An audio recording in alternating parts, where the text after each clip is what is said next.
Selamat datang di Bijaks News Sabtu 7 Juni 2025 bersama saya, Fani.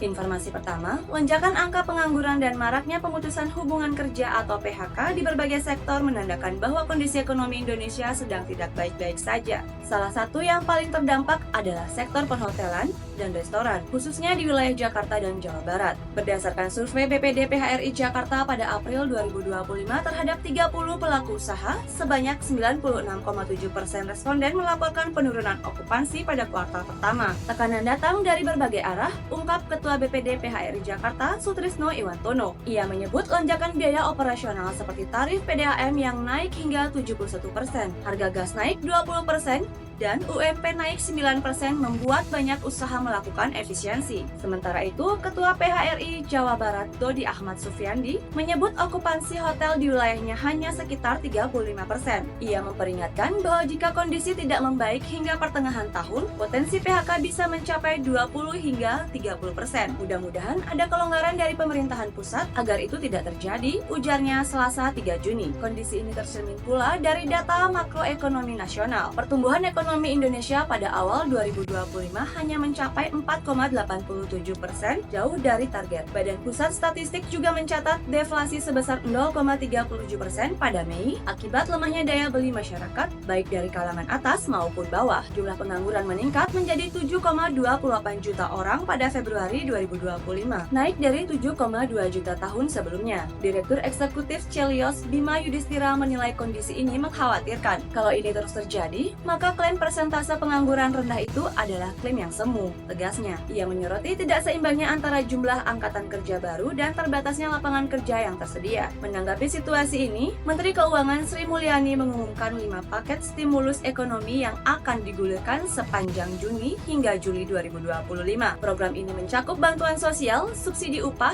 bantuan pangan, diskon tarif tol, dan potongan iuran jaminan kehilangan pekerjaan. Pemerintah berharap langkah ini bisa menjaga pertumbuhan ekonomi tetap di kisaran 5% pada kuartal kedua. Informasi hukum, Zara Yupita Azra, tersangka kasus bullying yang menewaskan Dr. Aulia Risma di PPDS Anestesi Undip, mengaku tindakannya dipicu tekanan sistem senioritas. Dalam sidang Kamis 5 Juni, ia menyatakan tak berniat menyakiti korban, namun merasa tertekan karena sistem kasta yang membuat senior ikut dihukum bila junior salah. Informasi daerah, PT Tet Monindo di Sidoarjo mengembalikan 18 ijazah dan dokumen lain milik mantan karyawan usai dipanggil di Snaker Trans, Jawa Timur, Kamis 5 Juni. Kabid Pengawasan Triwidodo menyebut semua ijazah sudah diserahkan, namun kuasa hukum pekerja menilai masalah belum tuntas karena tunggakan gaji dan status kerja belum jelas. Selanjutnya, Wali Kota Surabaya Eri Cahyadi mengajak warga menjadikan Idul Adha sebagai momen menumbuhkan kepedulian sosial melalui semangat berkurban. Ia menekankan pentingnya berbagi, termasuk dengan cara patungan, sebagai bentuk ibadah dan solusi memperkuat kebersamaan sekaligus mencegah perilaku menyimpang di masyarakat. Jumat 6 Juni. Informasi olahraga,